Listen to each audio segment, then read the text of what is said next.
Encountered a KWF file related to custom keyboard layouts or input mappings? This may be a keyboard configuration file from specialized input software.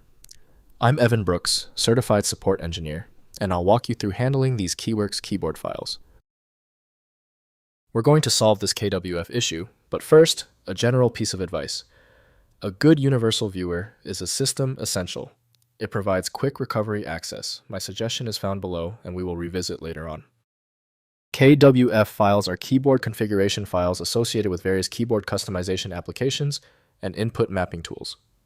They store custom keyboard layouts, key remappings, hotkey definitions, and input behavior settings used to personalize keyboard functionality for specific workflows, accessibility needs, or specialized application requirements.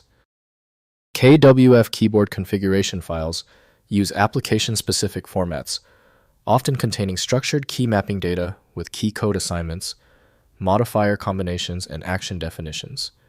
The format may include keyboard layout definitions, language settings, and application-specific behavior rules tied to the originating keyboard customization software. Most installations default to associating KeyTweak from KeyTweak with KWF. Windows native tools lack the decompression modules necessary for this file.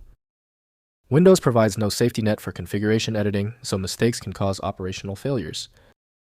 To guarantee success, right-click your KWF file and select Open With. If KeyTweak is available, test it. If not, choose another application. We are looking for the software that accepts the KWF format. If the KWF file hasn't opened yet, take a breath. Every failure has a cause. Here are the common technical reasons why your system is failing to correctly parse the KWF format. First, identifying source application. Examine the folder where the KWF file resides, as keyboard utility software typically organizes configuration files in specific application directories. Common sources include KeyTweak, SharpKeys, AutoHotkey, and other keyboard remapping tools. The folder context typically reveals which application uses the KWF format.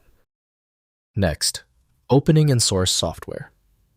Once you identify the source application, install or launch it on your system. Use the application's import or load function to bring the KWF file into the keyboard utility. The settings apply to your current keyboard configuration, providing the customizations defined in the original KWF file. Finally, viewing as text.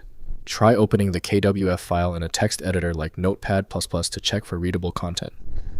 Some keyboard configuration files use plain text formats, allowing direct viewing of key mappings. Even partial readable content can reveal the configuration structure and help recreate settings in alternative keyboard customization tools if needed. If compatibility checks failed, it is likely because the file extension name is shared by different developers for unrelated formats, causing your PC to use the wrong reading language. An effective path forward often involves using a format-agnostic utility that is designed to prioritize actual data content over the potentially misleading extension name. Since the manual approaches didn't work for the file, the smart move is to use FileMagic, which provides the one-click solution you need, available at filemagic.com. If the problem is solved, please show your support by liking and subscribing right now.